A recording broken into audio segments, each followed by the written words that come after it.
All right, now that the engine is installed, we're going to get the turbo kit on. Now the manifold was already installed. This fit right in here nice and easy. I have the exhaust housing now bolted down. I got to bend over the tabs, but I wait till the end. Now, if you look at this, While installing this, it looked like this turbo, the actual turbo itself, it needs to be clocked in the exhaust housing. So I'm going to need to spin this. Now, you can see where our exhaust pipe is. That means I'm going to need to reclock this. All right, now, technically it probably could work like this, but I'm not really a fan of how this right here is fitting on.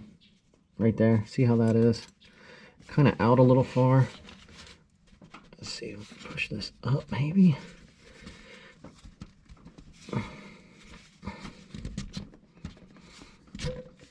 Yep, and then see, we'll pop off the bottom. All right, so we're kind of, like I said, to the point.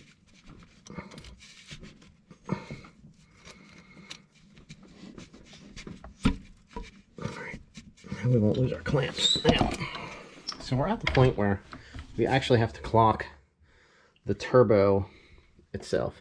So we're going to unloosen these bolts. Then we're going to get this pivoted down. I'll get that hose started. This right here should technically be directly at the top. Now you can see we're a little tight right here. But when we put our engine mounts on, it's going to pull us down. All right. And we will fit just fine, just like that. So I mean, even right now, I could probably work on getting the engine mounts on so that I know where the turbo needs to be positioned, which is, if you're this deep into a build, it's probably something that you want to take care of. So I guess I'm going to work on finishing rebuilding the front mounts. Then we're going to get back to seeing how much we got to clock this turbo. All right, so we did get a lot of other stuff done, but we did get the turbo, I would say, clocked. This is directly at the top, that's at the bottom, so we're clocked for our exhaust port. I think I'm gonna have to move this back so it kind of comes straight down, and then I'll have to modify the lower charge pipe. This is the one that was on the car. I don't think that's going to fit up right, so I'll probably have to get another one of these out and then cut it to fit right with this turbo, because they cut way too much off when they stuck the last turbo on. We did get the O2 housing installed. Now they included, like I said, it was weird. Normally, the last couple kits that I got had all of the bolts that I needed to assemble this. These only came with a couple studs, so I had to get some out to do the ends. And then the ones that hold here normally have a clip that runs from the top to the bottom. I actually like that a whole lot better than these three-way fold-over clips. They just seemed like they were a lot nicer, because it's harder to get to the ones down here in the back. And if you knew where they were, there was only two. But these bolts here seemed really, really short, so there's not that much of this bolt going into this housing. I think it should have been just a little bit longer.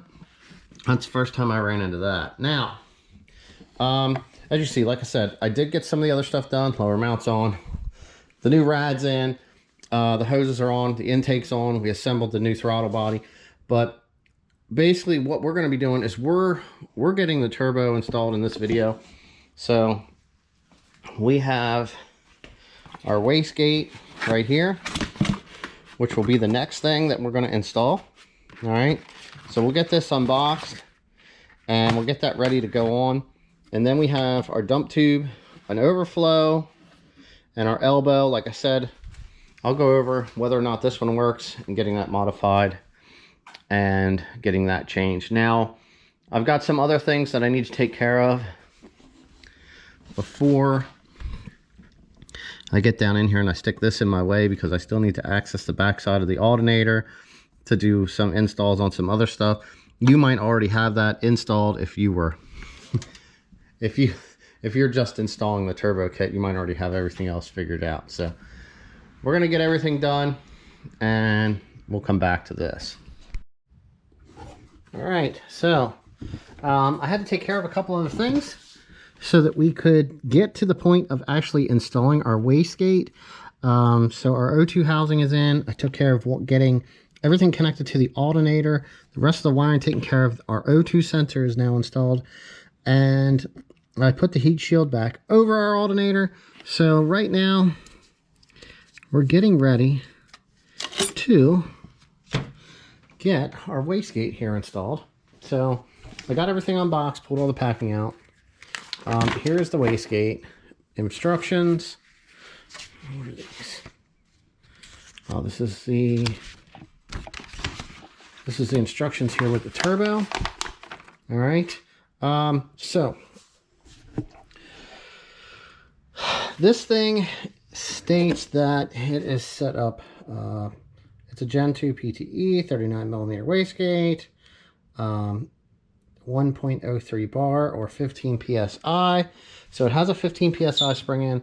Normally I put a lower spring in, but I'm going to wire this up so that we have full boost pushing this wastegate open. And 15 psi spring is usually like a guesstimate. Like I said, normally I like to start with the lower small spring. And if you look in here, these will, it goes over and it'll tell you, okay, what each spring means. 1.5, 3 for the yellow, 6 for the red, 9 for the green. Large blue is 18. It tells you everything that it comes with, and it gives you a picture here pretty much of everything that is included, all right? As you can see, there's a couple things not in here that are normally in these, but stuff is a little different. Like I said, Gen 2, we got 2 ports here now on the top. We have one on the bottom.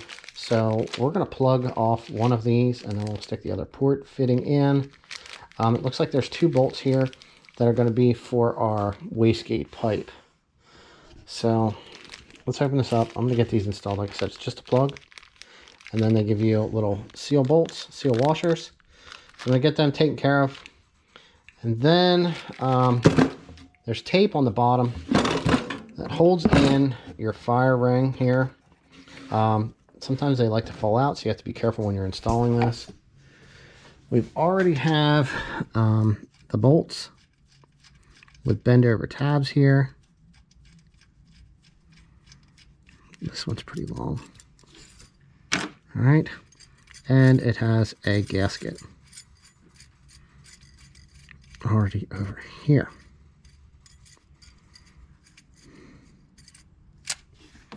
Okay, so we have all that stuff ready. This thing is actually ready to go down on here now. I'm going to get these fittings installed. I'll show you what it looks like. All right, so I have everything installed. This is the hotter side, so I usually try to keep my lines away from that. So I put my plugs on this side, and I have the port on the top and the port on the bottom, both over here. Basically, I stuck one bolt through with the lock into the washer, and I got it started.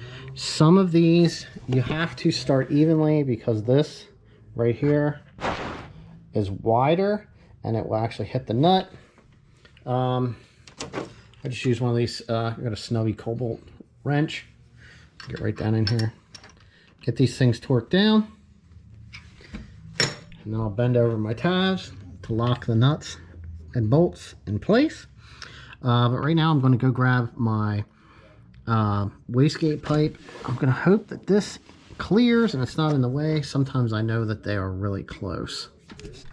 So on the turbo here, like I said, we got our wastegate installed and we took care of a lot of stuff over there. Now, I had mentioned that the OEM cold side or hot side pipe was cut. You can see how much of a gap we have here now. So it's installed, but our coupler is not going to work for that. So I also had loosened the bolts here and I actually turned this turbo more down. So what I'm going to do is I'll pull this pipe off here, and normally what I'll do is I'll cut the factory rubber one off of it, and then I'll slide it up in to see where it fits, and then I trim a little bit at a time. I try to retain. So on the turbo here, like I said, we got our wastegate installed, and we took care of a lot of stuff over there. Now, I had mentioned that the OEM cold side or hot side pipe was cut. You can see how much of a gap we have here now. So it's installed, but our coupler is not going to work for that. So I also had loosened the bolts here, and I actually turned this turbo more down. So what I'm going to do is I'll pull this pipe off here, and normally what I'll do is I'll cut the factory rubber one off of it, and then I'll slide it up in to see where it fits, and then I trim a little bit at a time. I try to retain. All right, we're back to our turbo setup. Now that we know we don't have any oil leaking here, I got my coil pulled back. I'm gonna remove this battery so I can reach down in here, and we're gonna get our charge pipe trimmed up and fit up the way it needs to go. We're also gonna get our heat shield installed. I have a coil pack heat shield that we're going to be installing also. I just have this available, so it's a good idea to throw that on. I dug out a manual boost controller, so we have that here. We're going to get that hooked up. And which part are we at? Well, we kind of got to move our battery. We're got to get this fitted up. I'll try to show some video of that. And then normally all I'll do is, I mean, you can use, if you have a hacksaw, sawzall, you can use all that kind of stuff to cut that. I might even dig that out. I have this available. Usually I like to, this thing should work cutting it off here, and then that way you have one lip here to hold it. But I'm gonna have to fit it up and see where it ends up, and we also have to clock our turbo correctly, so I'll have to go back over and re-loosen a couple of the bolts because I snugged them up before I started it, and kind of go from there. All right, I'm gonna get at it. All right, so I totally forgot. It's been a while. I gotta have, you gotta basically put the dump tube on before you bolt down the wastegate. So I just loosened these up because they weren't totally tight, and just slid it over and got my bolt started because it's really close here on your O2 housing. Now, another thing I did notice was it's a little hard to put the spring on this side of the boot when there's no place to put the spring. So somebody took the time to put this thing in a bag, pack it, and ship it to me without the tab on here. It's got the one in the back. It's there. You can see it down there. We just don't have one here. So we got one spring on it to hold it in place. So that's pretty much where that has to go. Our wastegate is on. I got the pipe. Here's how much we trimmed off the top. All right, now this actually, the boot they give you is right where this thing opens up. It fits onto the pipe. Pretty big one, okay. So I'm thinking it's gonna go like this. Sit there like that. Some of them actually have the little turn on it, but this is the way this was shipped. The pipe's not tight, so it will, you know, kind of slides over here a little bit. I don't know if you can see that if there's any light. It probably just makes the shadows worse. So we got to get this over. I don't know if I'm going to be, maybe I'll have to take this whole corner, the way this angle is, down in there. I'm just going to try to hold this next to it and see if that is something that needs done. Maybe the turbo needs kicked way back. Maybe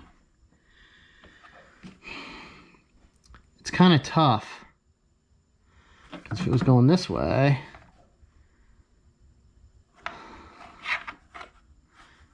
yeah, I gotta figure this out. But anyway, that stuff's on. We can actually get our coil pack heat shield can get mounted up here. I'm going to get the coil bolted down. That's out of the way. We have our cold side charge pipe is on. I have the vacuum line running up from that, so I'll have to tap that in here with a T and run it from here to here and down to this one. Our manual boost controller, like I said, is on here. I just got to run a vacuum line over, across, and to the bottom of this wastegate now. So that'll all be taken care of. Once I get the hot side pipe on, I have the lower charge pipe yet to install on the hot side here. So where this one comes out in the middle, this is going to bring it around and connect on our intercooler, because this one here is pretty big. Oh boy. All right, so we trimmed down the charge pipe, and it's just the same. I didn't have to cut any more off. All right. I actually clocked the turbo all the way back. I had to move it back more, and we took this much off the bottom and this much off the top, and we got the coupler, the supplied coupler, to fit. Everything's clamped on. I'm sticking a zip tie here. Now I got to finish torquing down the housing, so I got to get that tightened up. Go around, tighten up all these bolts, or all these bolts here that hold the housing in place. Here we go. Here's our K&N filter. It's a 4-inch for the housing. Here's the number in case you wanted to know. RU25. Now, man, about 2 years ago, these things were under 40 bucks. This one here that I found, they're over 50 now. So this is what I like to run. If down the road when this thing, you know, gets bad, or you want to run higher boost levels, you can get the turbo guard to put on. But being that everything's new, this will be fine for now. Some people might frown on it, but I'd rather have a filter, run a little less boost, get everything seated, worn in, because everything's new, and go from there. All right, so I'm down to having to install this pipe here yet, which is going to run across the bottom, and we're going to get our air cleaner on, tighten down our housing, and we're pretty much going to be finished up. I will show that when the time comes. I am going to go over the vacuum lines here real quick, and then I'm going to do a separate video on this. All right, so make boost goes out the bottom, boost comes out this line, goes into this controller. Now this is turned, this one has a plus and a minus, so the air comes in here. There's actually a spring with a little ball. All right, so when the air comes, it pushes that open, allows the air to flow through this hose. It then goes into the bottom of this. All right, there's a spring in there. That spring is holding that wastegate closed, not allowing exhaust gases to come out. All right, once pressure builds on the back side of that, because it will, all right, because it has to turn the turbine for the turbo, pressure will build up to a certain point. All right, on top of that, you're going to be having pressure flowing through this line here, pushing on that side of this spring. There's basically like a flat plate in there. It's made out of rubber. It's a diaphragm. So what's going to happen is you're going to put air through here, which is boost pressure. You're building boost. It's going to lift that up and help push that spring open to lower the amount of boost pressure on this when we're doing our first initial tuning. Okay, so you can then turn this all the way to plus. It will close all of the pressure that's coming through here. There will be no assist from the boost pressure to open that spring. And that wastegate, I believe, I know I said it, I just don't remember. I think it's 15 psi. Right here. 15 psi, okay? Is what the spring in there right now is rated for. I think it's like a combination of two springs, if I remember. I had a couple of them apart. Now, before you change your springs, you can then, all right, instead of this being plus and minus, all right, I'm going to put that hose onto the top of this. I'm going to turn this leave it where it's at. I'm going to start spinning it back to negative a little bit at a time, a turn or two. And that is going to force pressure on the top of that to help keep it closed, all right? That is kind of how that works. Now, I'll do a draw-up diagram, and I'll do it in a separate video for that. But I'm going to work on getting everything else here taken care of and buttoned up, and I'll show you what it looks like when we're finished. All right, so we have the turbo air filter, and everything is all installed. I think I did mention that Everything is finished up, including all of our vacuum lines. I'm busy going over double checking stuff and vacuum sealing them. I'm probably going to end up doing a boost leak test on this also, so that's also something that I can show.